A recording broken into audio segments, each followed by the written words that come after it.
Hola nuevamente, mis amigos, mis cracks.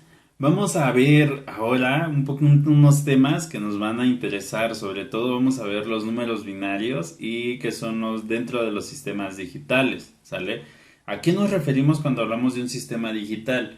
En la parte de la ciencia en la tecnología ha ido evolucionando. Pasamos de sistemas analógicos a sistemas digitales. Hoy en día prácticamente todo lo que utilizamos para medir, para representar a través de circuitos es de forma digital. Ojo, no, la parte analógica no ha quedado en el olvido, no ha quedado obsoleta, todavía tiene muchas aplicaciones, sobre todo como base de la misma electrónica, pero bueno, vamos evolucionando y vamos tratando de mejorar algunas de las situaciones. Un ejemplo de esto es, por ejemplo, las cámaras. Pregúntale a tus papás, a tus tíos o tal vez tú mismo, vistes cámaras que tenían rollos, esos eran cámaras analógicas. ¿Por qué? Porque captaban la luz tal cual como estaba y se representaba directamente en un rollo fotográfico. Actualmente, esa imagen que se capta se computaliza y a partir de ello puedes digitalizarlo en una computadora. Vamos a ver las partes básicas de sistemas digitales, esa base que es el cero y el uno. A partir del cero y el uno se puede hacer toda la magia y todo lo que tú ves a través de una computadora o a través de tus audífonos, de todo, todo es una representación de códigos de ceros y unos. Entonces, vamos a ver una pequeña introducción, esto solamente para irnos adentrando a lo que son los lenguajes de programación y por fin comenzar algún lenguaje de programación, ¿sale? Para que te sirva y para que tengas muchas herramientas con las cuales tú puedas diseñar diferentes tipos de situaciones, desde un programa, una plataforma web, una aplicación para celular o incluso un dispositivo electrónico que nos vamos a estar centrando muchísimo más. Entonces, sin más por el momento y sin más rollo y rollo y rollo, vamos a ello.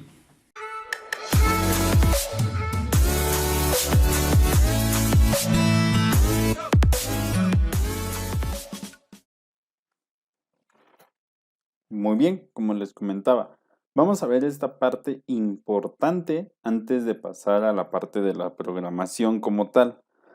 Los sistemas digitales tienen que ver en el entendimiento de una computadora. ¿Por qué? Porque incluso cuando hoy en día ya hay programación de alto nivel, hay una programación en la cual solamente tenemos que escribir instrucciones y la computadora lo entiende, cuando nosotros queremos desarrollar algo por nuestra propia cuenta necesitamos conocer sistemas digitales. Un ejemplo, yo en mi maestría que quiero desarrollar sistemas a partir de microcontroladores, hoy en día estoy sufriendo porque no entiendo muchos de los sistemas digitales existentes, pero para ello, pues voy a tener que aprender. Y eso también es parte de aprender muchísimo más.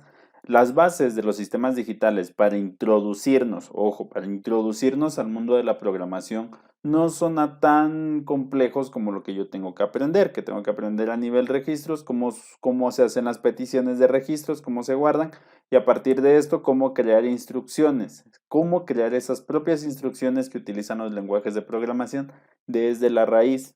Pero ya les iré comentando de eso. Así es que, ¿qué temas vamos a ver?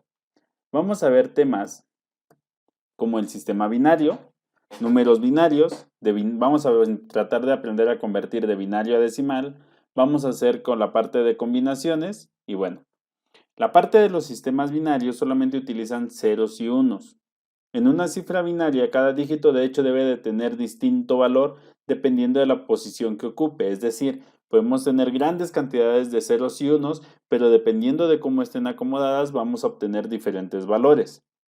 Los números binarios tienen un recíproco decimal, que quiere decir que cada decimal tiene su representación de forma binaria y nosotros vamos a establecer el código binario o la numeración binaria con una base 2, con des de base 2, ¿sale?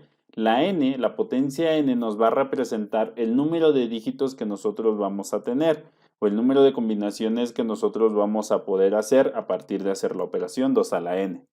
2 es la base, n va a ser la posición. Entonces, nosotros cuando tenemos esta posición de lo que nosotros verificamos, ven que les decía que la n nos daba la posición o el número de dígitos en el cual estábamos contando.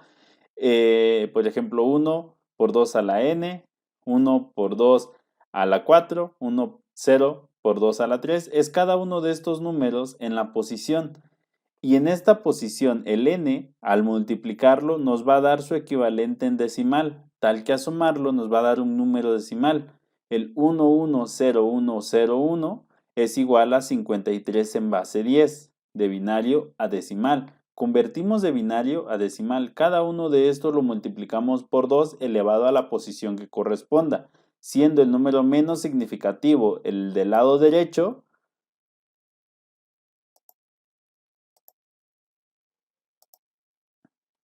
siendo este número menos significativo el del lado derecho. Y este va a ser la posición 0. Y de aquí 0, 1, 2, 3, 4, 5 y así, dependiendo del número total de valores que nosotros tengamos de unos y ceros. Ahora, ¿por qué utilizamos estos valores? ¿Por qué utilizamos binario o por qué utilizamos decimal? Regularmente el ser humano trata de hacer las cosas de la forma en la que más se le simplifiquen. Así es que las matemáticas que tanto a veces reprochamos, como cálculo, integrales, derivadas, física, dinámica, son la forma más fácil que existe hasta el momento. Si alguien llega a desarrollar algo todavía más fácil, pues en ese momento lo adaptaremos. Pero ¿por qué digo lo más fácil? En el decimal, cuéntense el número de dedos. Tenemos 10 dedos. A partir de ahí tenemos esa base. En el binario son dos valores, pero ¿por qué? Porque la parte más básica, la parte más sencilla de una computadora es un transistor.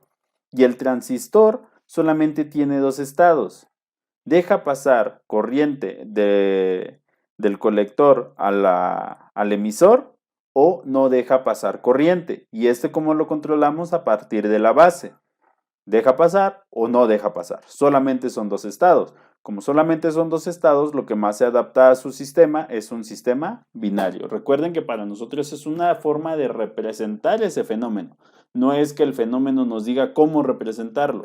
Nosotros decidimos cómo representarlo. Ahora, para convertir de decimal a binario, lo único que tenemos que hacer es a partir de un número ir sacándole mitades. Y dependiendo del valor del resto que vaya teniendo, por ejemplo, 28 entre 2, 14 sobra 0, 14 entre 2, 7 sobra 0, 7 entre 2, 3 sobra 1, 3 entre 2, 1 sobra 1. Y vamos a empezar a formar nuestro número desde aquí abajo hacia arriba, de tal forma que el 28 va a ser 1, 1, 1, 0, 0. Así de sencillo convertimos tanto de binario a decimal como de decimal a binario. Vamos a ver estas posibles combinaciones. Sale el número de combinaciones que existe. Es decir, cuando n vale 3, va a ser 2 a la 3. Van a haber 8 combinaciones posibles. Vamos a tener 8 posibles combinaciones de poner todos estos números. De tal forma que vamos a contar del 0 hasta el 8. Pero vean, el 8 ya tiene 4 posiciones. Nosotros nada más queríamos ver 3, entonces podemos contar del 0 al 3, al 7, es decir, 8 menos 1, ¿sale? Si tenemos 8 combinaciones, como se contabiliza el 0, vamos a tener 1, 2, 3, 4, 5, 6, 7, 8 combinaciones hasta el 7. Y aquí están, solamente se combinan 3 posiciones de los binarios. Son todas las combinaciones que puede haber. De esa manera nosotros lo vamos a poder identificar. ¿Qué es importante también?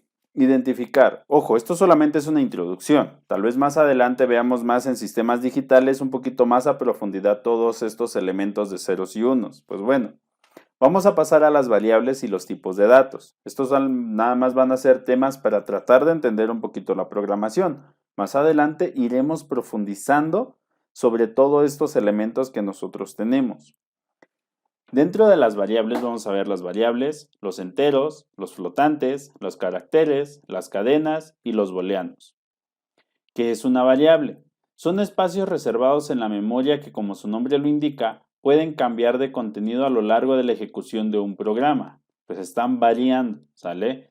Una variable corresponde a un área reservada en la memoria principal del ordenador. Por ejemplo, si tú te compras una mochila, ¿cuál va a ser la variable? La variable van a ser todos los elementos que tú integres. Siempre tu mochila va a tener diferentes cosas. La variable es tu mochila. el contenido que tiene tu mochila. Entonces vamos a ir identificando un poquito a ello. Dentro de los registros de memoria, esos registros se enumeran con números hexadecimales. Sale un poquito parecido. Imagínense que tenemos un sistema de lockers que son de todos estos elementos y cada unidad de memoria tiene un número hexadecimal para identificarlo. Cuando nosotros hacemos la llamada a una de estas localidades de memoria, es decir, en este caso la 0FA316, nosotros podemos abrirla y a partir de esto obtener el dato que contiene dentro, ¿sale? Ahora, nosotros podemos llamar a esa dirección, a esa cajita, a ese espacio, como con un nombre, por ejemplo, edad. En ese momento, edad se vuelve una variable. ¿Por qué? Porque lo que contiene dentro es lo que puede ir variando. Tu edad no es la misma que la mía, entonces yo le puedo decir, ¿sabes qué? Guarda en edad el valor 26 y ese es el valor que tiene guardado. También lo puedo llamar nombre y puedo obtener un dato, solamente que después veremos de que los nombres se establecen a partir de cadenas de datos. Simplemente esta imagen es para hacerlo un poquito más representativo e idealizarlo simplemente como una variable. Una variable no es otra cosa que un lugar donde guardamos los datos y a lo que hace referencia es a lo que está contenido en sí. Es importante que aprendamos a declarar variables. En muchas ocasiones cada lenguaje de programación tiene algunas reglas específicas, pero la mayoría coincide en las generales. No podemos comenzar con un nuno. No deben de llevar caracteres especiales, como porcentaje, signo de interrogación o signo de preguntas, entre otros, caracteres especiales. No deben de llevar espacio, pero sí puede ser una sola letra, puede ser un nombre, empezar por letras del alfabeto, un guión y un uno, en vez de un espacio le ponemos un guión bajo, puede ser solamente tal vez casa, aquí vean raza, perro, combinamos letras, minúsculas y mayúsculas, y aquí combinamos mayúsculas, minúsculas y números, pero vean que jamás comenzamos con un uno, entonces esas son como que reglas generales. Algunos lenguajes de programación tienen algunas reglas más específicas, pero ya hablaremos de eso más adelante. Existen las palabras reservadas. ¿Qué significa que sean reservadas? Que solamente el lenguaje es capaz de utilizarlo y entenderlo. Estas palabras tienen una función muy específica, ya definidas por el lenguaje en sí, y nosotros no podemos utilizarla ni como variables ni como constantes. Ya tienen su función específica, ¿sale? Esto también depende de cada lenguaje de programación. Hay lenguajes de programación que tienen únicas para ellos y hay otros lenguajes que comparten similares con otros lenguajes, ¿sale? Es simplemente saber que existen. Y los tipos de variables que nosotros podemos conocer son de variables de tipo entero, de tipo flotante,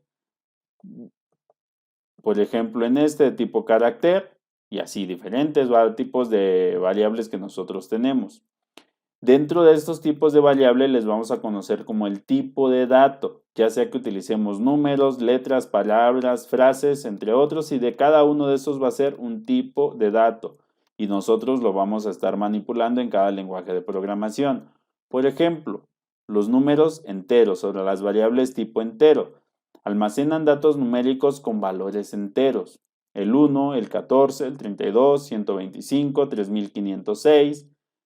Y ahora, vamos a ver cuáles de estos son variables de tipo entero. El 6 sí lo es, 32.3 no, 61.532 sí, este no, porque es un punto decimal. Veamos que se recorre 6 puntos hacia la izquierda, entonces no. Y pi, pues no, porque es 3.1416, es irracional. Y vamos a ver en la categoría donde entra.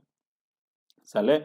El tipo de entero, vamos a poder contar con un entero que es de 16 bits de menos 32.768 a 32.767.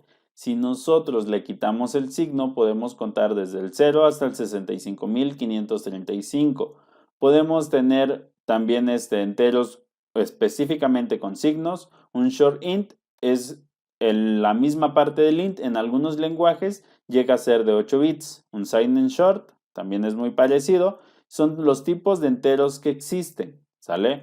Estos tipos de enteros se van a utilizar dependiendo de la cantidad que nosotros vayamos a utilizar. Por ejemplo, si nosotros utilizamos tal vez números que superan los 50,000 o 100,000, pues no nos conviene utilizar simplemente int. Tal vez podemos utilizar un long int o un signing long int, dependiendo, ¿sale? Siempre va a depender de las cantidades que nosotros vayamos a utilizar en nuestros programas. Los tipos flotantes. Estos tipos flotantes almacenan datos numéricos con valores decimales: 14.4, 1.6, 32.32, 125.3, 3506.78. De estos, el 6 no es un valor decimal por sí solo, pero hay que tener cuidado. Si yo tuviera un 6.0, ya entra dentro de los números flotantes, ¿sale? El 6 como tal, cuando nosotros manejamos, hay lenguajes de programación que son muy quisquillosos, entonces no necesariamente te lo toman como flotante. Aquí lo estoy aclarando porque no quiero que generalicen esta situación, a pesar de que aquí en la pantalla dice que no. No es generalizado, depende también el lenguaje que nosotros estemos usando. El 32.3 sí, en todos, ese va a ser un flotante. Esto sucede lo mismo que como el 6, este sí es un flotante y este también es un flotante. Tiene diferentes tipos de flotante y también aquí mostramos los rangos a los que corresponde cada uno de ellos. Los caracteres. Los caracteres se basan en el código ASCII y es un solo carácter, el 8, C, A, el hashtag.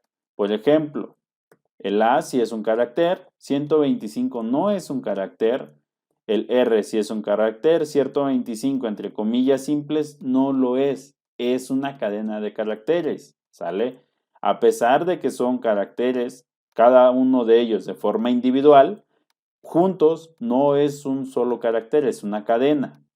El signo de peso sí es un carácter y vean, aquí también tenemos más de un elemento. El carácter es un solo elemento y también tenemos diferentes tipos de datos dentro de los rangos. Y vean que el rango está en forma numérica, que quiere decir que dependen de la posición del código ASCII. Les dejo esta página para que vayan a ver qué es el código ASCII, que de hecho son todos los caracteres que ustedes pueden imprimir a través de su teclado, ¿sale? Ya después veremos algunos ejemplos. Las cadenas y arreglos son estructuras, un conjunto de variables que se citan y manejan con un mismo número que permite, además, la utilización individual de sus elementos. ¿Sale? Lo saqué del libro de Joyanes del 2008. Estos elementos o cada uno de estos elementos va a estar determinado por el tamaño y la posición a los que correspondan cada uno de los elementos, comenzando en 0 y comenzando en n-1, donde n va a ser el tamaño de nuestro arreglo. Cada uno de estos valores va a tener un elemento y un índice, ¿sale? Por ejemplo, el A no es una cadena, es un solo carácter. 125 es un número. R es un solo carácter, no es una cadena. 125 ya es una cadena. Vean la diferencia. Este tiene comillas simples y cada letra va a ir en cada uno de los espacios. En cambio, el 125 solamente sería uno solo. Y el 2-5 también. También es una cadena de caracteres o un arreglo. El 134, vamos que si es número, solamente ocupa una casilla. ¿Sale? Es un dato de tipo entero. Si lo ponemos entre comillas dobles, cada letra va a ir en cada una de las posiciones, ¿sale? Se van a ir colocando de esa manera y va a ser un arreglo de tipo char. El programa, cada letra va a ir incluyéndose en cada uno de los cuadritos y va a ser un arreglo de tipo char. En muchos de los lenguajes ya se le llama de tipo string, ¿sale? De tipo cadena. La temperatura. Nosotros podemos tener este arreglo de datos de tipo flotante y voy a decirle que la temperatura en la posición 0 es 12.5, en la posición 3 es 2.3, vean. La 12.5 es la 0, la 1, la 2 y esta es la posición 3. Así nos hacemos referencia a la posición donde se encuentra cada uno de los elementos que nosotros vamos a tener. Ahora, la temperatura en la posición 5, 0, 1, 2, 3, 4. La 5 no existe. Regularmente esto te regresa un error, te regresa un null, o te regresa un valor vacío, o te muestra por ahí un warning. Recordemos que a pesar que este es de tamaño 5, su última posición va a ser 5 menos 1, 4. Y va a ser un arreglo de tipo flotante. Los de tipo booleano solamente hacen alusión a verdadero y falso, al 0 y 1, ¿sale? Aquí vamos a ver condicionales y los bucles donde más se utilizan. True, false, 0, 1 y así, ¿sale? Solamente que esto nos va a decir de una expresión si es verdadera o falsa. 3 es menor a 5, es verdadero. 3 por 4 igual a 12, esto va a ser verdadero. 2 es igual a 5, verdadero. 8 es menor a 5, falso. 5 más 2 es menor a 6, falso. 0 nos va a entregar un falso. Un 345 como número nos va a entregar un verdadero. Un 2, un verdadero. Entonces, nosotros vamos a tener esta estructura de booleanos para identificar algunas condiciones. Si nosotros recordamos, vimos esos bucles en los cuales se preguntaban y si se cumplía, iba hacia un camino y si no se cumplía, iba hacia el otro. Pues ahí es donde entra la lógica booleana. Muy bien, entonces, esto es todo por hoy. Es importante solamente tener los conceptos básicos. Podemos ir incrementando y podemos ir indagando muchísimo más. Son temas bastante extensos que también los vamos a ir tocando de forma individual por separado, dependiendo cuando se requieran. Aquí simplemente es un panorama amplio para que entendamos un poquito a lo que se refiere cuando decimos verdadero, falso, verdadero, falso. El verdadero o falso es preguntarte la expresión que se está representando y vean que números que sean diferentes a 0 nos entregan verdadero. Cualquier número diferente de 0 nos va a entregar un verdadero. Si son operaciones y preguntamos si esa operación es verdad, ahí ya va a ser otra historia. Bien, entonces nos vemos la siguiente sesión.